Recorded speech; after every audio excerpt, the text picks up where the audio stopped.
गई है। माइक्रोसॉफ्ट बिल्कुल, लगातार लोग परेशान हो रहे हैं। निकिता आप रहिए, विपिन मेरे साथ में है, प्रथमेश मेरे साथ में है, मनोहर मेरे साथ में है।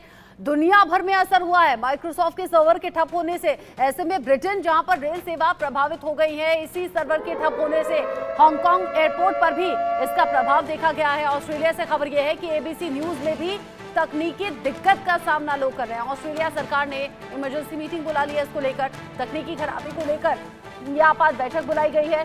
दिल्ली मुंबई एयरपोर्ट पर विमान सेवा प्रभावित हो गई है। यानी ऐसा नहीं है कि सिर्फ हिंदुस्तान या दुनिया के कुछ देश, बल्कि पूरी दुनिया में ये जो असर है ये देखने को मिल रहा है।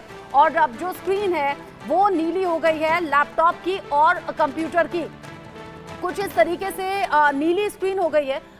जैसा कि आप अभी मेरे फोन में देख पा रहे हैं, ये जो स्क्रीन नीली हो गई है, ऐसे दुनिया के अलग अलग लैपटॉप हैं, कंप्यूटर हैं। और जब माइक्रोसॉफ्ट का ये सर्वर हैंग हुआ है, ये ठप हुआ है, इससे असर न सिर्फ एयरपोर्ट पर हो रहा है बल्कि बैंकिंग सिस्टम पर हो रहा है, मीडिया पर इसका असर हो रहा है। अलग अलग कंपनी है जहां पर काम ठप हो गया है। ये कुछ इस तरीके से, ये आप देखेंगे तो कुछ इस तरीके से जो लैपटॉप हैं और कंप्यूटर हैं उनकी स्क्रीन नीली हो गई है, यानी कि ब्लू स्क्रीन आ गई है। और आप यहां पर देखेंगे कि टेक्निकल खामी का जो संदेश है वो अचानक से अलग अलग लैपटॉप और कंप्यूटर पर कुछ इसी तरीके से लिखा हुआ नजर आ रहा है, जिसमें कि आप काम कर रहे हैं, आपको अनुमान नहीं है कि आपका लैपटॉप जो है वो अचानक से बंद हो जाएगा या फिर स्क्रीन ऐसी नीली हो जाएगी।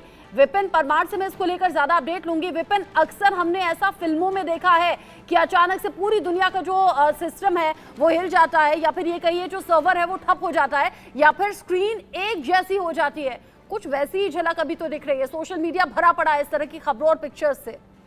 देखिए बिल्कुल, और कहीं ना कहीं अगर टर्मिनोलॉजी की बात करें तो साइबर ब्लैकआउट इसे कहा जा सकता है, क्योंकि जब एक सर्वर जो कि पूरे अगर विश्व की अगर बात करें, अलग अलग कंपनीज, चाहे वो बैंकिंग सेक्टर हो, चाहे एयरलाइंस हो, चाहे आईटी सेक्टर हो, टीवी ब्रॉडकास्टर्स हो, अगर उन ये जानकारी जो है वो रहती है कि एक ऐसी कंपनी है या एक ऐसा सॉफ्टवेयर है जिसके माध्यम से जो है वो तमाम चीज़ें ऑपरेट होती हैं, तो कहीं ना कहीं इसके पीछे जो मुख्य वजह नजर आती है वो यही नजर आती है कि जानबूझकर या फिर डेलिबरेटली जो है वो इसको अटैक करने का काम किया गया है। और यही कारण है कि सबसे पहले आपने बिल्कुल सही जानकारी दर्शकों तक पहुंचाई कि ऑस्ट्रेलियन टीवी ब्रॉडकास्टर्स जो थे उनका जब सिस्टम ठप हुआ तो उसके बाद तमाम चीजें धीरे धीरे ऑस्ट्रेलिया के बैंकिंग सेक्टर से लेकर आईटी सेक्टर तमाम जो है वो ठप होते गए। और उसके बाद पूरे विश्व में जो है एकाएक की खबरें सामने आ गई कि माइक्रोसॉफ्ट का जो सर्वर है, जो मेन सर्वर है, उसमें कोई दिक्कत के चलते जो है ये तमाम जो है वो खामियां, तकनीकी खामियां जो है वो हैं।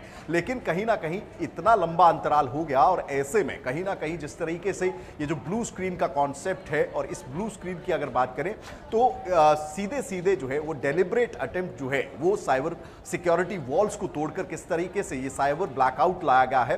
क्योंकि चाहे बैंकिंग सेक्टर की बात करें, चाहे जिस तरह से मेरे सहयोगी मुंबई से बता भी रहे थे, क्योंकि बोर्डिंग से लेकर जो पैसेंजर जाता है, आप एक्सेल शीट्स का, बैंक में भी एक्सेल शीट्स का जो है वो इस्तेमाल करते हैं, आपका टैली जो है वो काम होता है, तो ऐसे में वो तमाम चीजें जो है वो माइक्रोसॉफ्ट 365 की ओर से प्रोवाइड किए जाते हैं। क्योंकि अमूमन जो है ये ऑफलाइन जो है ये सर्विसेज नहीं है, आपको ऑनलाइन ही इसकी सब्सक्रिप्शन जो है वो लेनी पड़ती है और उसी के साथ आप काम कर सकते हैं। तो ऑनलाइन जब आप इन सर्विसेज पर क्लिक कर रहे हैं तो ये ब्लू स्क्रीन जो है वो अपेयर हो रहा है, और ऐसी परिस्थिति में अब कहीं ना कहीं ये एक बड़ा पैनिक स्टेट ऑफ माइंड जो है पूरे विश्व के लिए हो चुका है कि माइक्रोसॉफ्ट का ये सर्वर जो है कब तक रिस्टोर कर लिया जाएगा, क्योंकि तमाम चीजें जो है वो पूरी तरह से ठप पड़ी हुई है। जी, अब चीजें ठप हो गई हैं। इंडिगो ने भी जो लेटेस्ट अपडेट है वो सोशल मीडिया पर दे दिया है।